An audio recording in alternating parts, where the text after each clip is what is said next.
TSPSC ప్రశ్నపత్రాల leakage కేసులో విచారణ వేగవంతంగా జరుగుతోంది.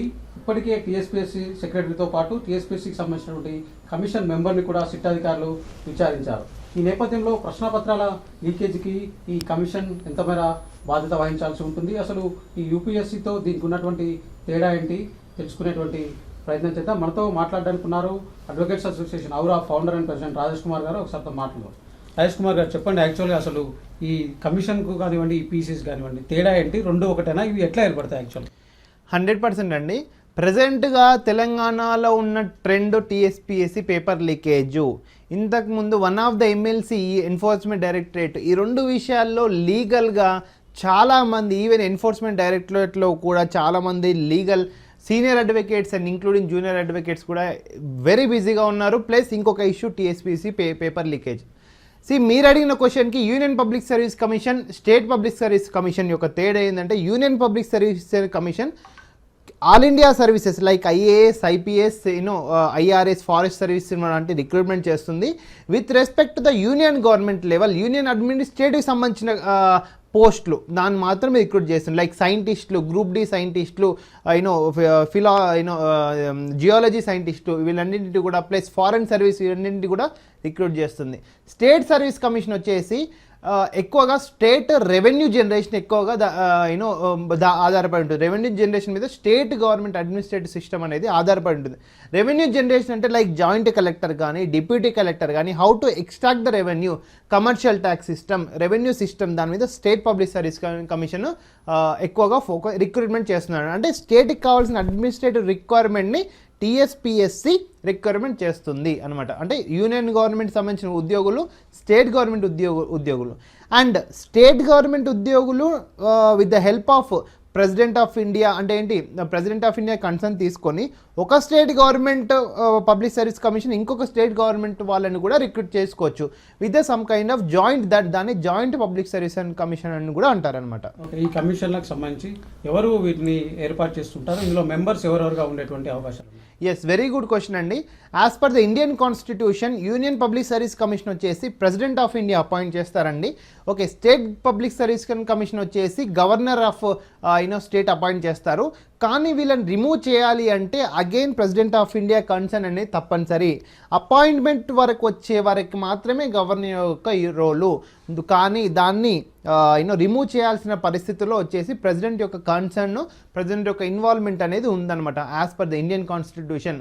అంటే ఇప్పుడు ప్రజెంట్గా టీఎస్పీఎస్సీ పేపర్ లీకేజ్లో చైర్మన్ కమ్ మెంబర్స్ని కూడా మనం సూ చేస్తున్నారు కాబట్టి, సిట్ స్పెషల్ ఇన్వెస్టిగేషన్ టీమ్ చేస్తున్నారు కాబట్టి, ప్రెసిడెంట్ ఆఫ్ ఇండియా 100% ఇన్వాల్వ్ అయితేనే మాత్రము వాళ్ళకి పనిష్మెంటా ఆర్ వాట్ ఎవర్, ఒకవేళ వాళ్ళ క్రిమినాలిటీ ప్రూవ్ అయితే as per punishment. And president of India not only himself take a decision and he or she definitely will approach the honourable apex court, supreme కోర్ట్ని approach అయ్యి వాళ్ళని ఉంచాలా, తీసేయాలి, లేకపోతే వాళ్ళు ఏమైనా క్రిమినల్గా పనిషబుల్ అఫెన్స్గా అనేది మాత్రము president of India not only she will not take decision and she will also take concern of supreme court also. Supreme court concern తీసుకొని కూడా దాన్ని మనము ఈ స్టేట్ యొక్క మెంబర్స్ని కానీ చైర్మన్ని కానీ రిమూవ్ చేయాలనేది ఆలోచిస్తున్నాను. గతంలో ఎప్పుడైనా ఇలాంటి పేపర్ లీకేజీలు పెద్ద సంఘటనలు ఏమైనా జరిగాయా? కమిషన్ సభ్యులకు కానీ చైర్మన్ కానీ శిక్షలు పడేటువంటి దాఖలాలు ఏమైనా? ఎస్, గతంలో చాలాసార్లు మనకు అయ్యాయండి. ఫేమస్గా వచ్చేసి పేపర్ లీకేజ్ వచ్చేసి ఉత్తరప్రదేశ్ టీచర్ ఎలిజిబుల్ టెస్ట్ యూపీటీఈటీ, అది చాలా కొన్ని లక్షల మంది సఫర్ అయ్యారు. And Maharashtra housing and area development authority and national eligibility entrance test 2021 రీసెంట్గా లాస్ట్ బట్ వన్ లీస్ట్ ఇయర్లో 2021లో ఎన్ని eligibility cum test and Gujarat subordinate service commission board రీసెంట్గా ఈ ఇయర్లో గుజరాత్ బోర్డు ఎగ్జామ్ కూడా లీక్ అయిందనమాట.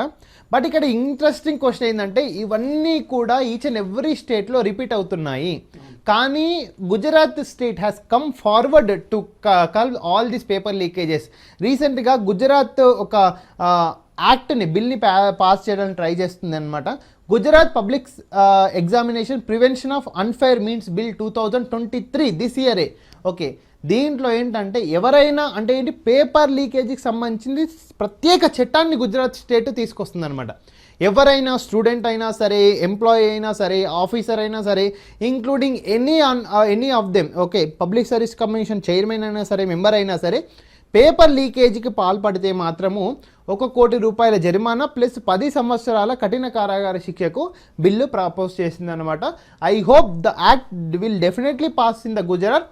నాట్ ఓన్లీ గుజరాత్ కాకుండా అదర్ స్టేట్స్ లైక్ 28 స్టేట్స్ కూడా గుజరాత్ లాగా, and even union of government కూడా, లైక్ ఇంతకుముందు మనం చూసాము స్టాఫ్ సెలక్షన్ కమిషన్ పేపర్ లీక్ని కూడా 2015-16లో చూసాము.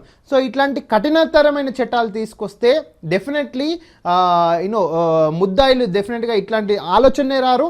స్టూడెంట్స్ కూడా ఇట్లా ఒకటేసారి డ్రాస్టిక్గా ఇల్లీగల్ వచ్చేసి టాప్ ఆఫ్ ద మార్క్స్ తీసుకోవడానికి కూడా ఎక్కువగా ఉధృతి చూపరు. ప్లస్ మన సిస్టమ్ అనేది కూడా చేంజ్ అవుతుంది. ఇప్పుడు మామూలుగా టీచర్సే పేపర్స్ లీకేజ్ అంటే మనకు చూస్తుంటాము స్కూళ్ళలో స్టూడెంట్స్కి అలవాటు చేశారన్నమాట paper leakage.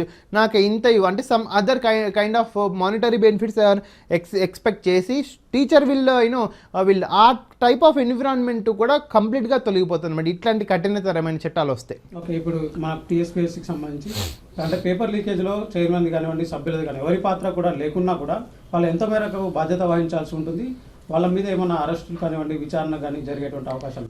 Yes, see as per the article 317 of Indian constitution ఇక్కడ ఏంటంటే ఏదైనా జరిగిన అంటే సపోజ్ మన పబ్లిక్ సర్వీస్ కమిషన్లో ఇట్లాంటి ఏదైనా అవకతవకలు జరిగితే మాత్రము 317 ప్రకారము దే ఆర్ వాళ్ళని ఎంక్వైరీ చేసే అధికారము పోలీస్ అథారిటీకి ఉంటుంది. కన్సర్న్ రెస్పెక్టివ్ అథారిటీస్కి గవర్నమెంట్కి అయితే ఉంటుంది. ఎందుకంటే దాని మీద దాదాపు కోట్లాది లక్షలాది మందులు దాని కోసం చదువుతుంటారు. ఒక గవర్నమెంట్ జాబ్ అంటే చాలా రెస్పెక్ట్గా ఉంటుంది. దాన్ని బ్రేక్ చేసే విధంగా ఆర్టికల్ 317 ప్రకారము 100% ప్రెసిడెంట్కి ఆర్ గవర్నర్కి పవర్స్ ఉన్నాయండి. అండ్ ప్రెసిడెంట్కి కూడా ఎస్పెషల్లీ ఆర్టికల్ 145 ఇండియన్ కాన్స్టిట్యూషన్ ప్రకారము వాళ్ళని ఎంక్వైరీ చేసే అధికారము ప్లస్ సుప్రీంకోర్టుకి రిఫర్ చేసే అధికారం ఇట్లాంటి టైప్ ఆఫ్ కేసెస్కి ప్రెసిడెంట్కి ఉన్నాయి. అండ్ ఇంకోటి, ప్రెసిడెంట్ ఒకవేళ public service commission chairman appoint అయ్యారు, అపాయింట్ యాక్చువల్గా 6 years ఉంటుంది. యాక్చువల్గా యూనియన్ పబ్లిక్ సర్వీస్ కమిషన్లో 6 years, స్టేట్ పబ్లిక్ సర్వీస్ కమిషన్లో 6 years. యూనియన్లో వచ్చేసి మాత్రం 65 ఏజ్ వరకు ఉంటారు, స్టేట్లో వచ్చేసి 62 వరకు ఉంటారు. అండ్ ఈ డ్యూరేషన్లో అతను ఒకవేళ యాక్సిడెంట్ అయ్యి కానీ, ఇన్సాల్వెంట్ కానీ, ఆయన దివాలా తీసినని తెలిస్తే కానీ, ఒకవేళ మైండ్ కానీ పని చేయకుంటే, ఒకవేళ అంటే ఇన్ మైండ్ బాడీ ప్రజెంట్గా ఉండి ఒకవేళ మైండ్గా యాక్ట్ చేయకపోతే president of India can remove the person అనమాట. అతనికి ఆ పవర్స్ ఉన్నాయని, ప్రెసిడెంట్కి ఆ పవర్స్ కూడా ఉన్నాయి. సో ఆర్టికల్ 317 మీద మొత్తం వీళ్ళందరూ కూడా చేసుకోవచ్చు అనమాట. Thank you.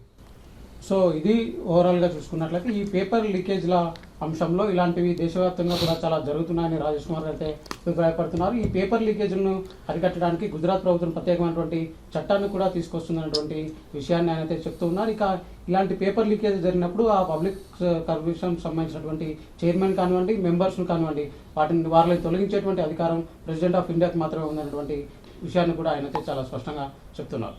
వీడియో జర్నలిస్ట్ నరసింహతో శ్రవణ్, ఏబీఎన్ ఆంధ్రజ్యోతి, హైదరాబాద్.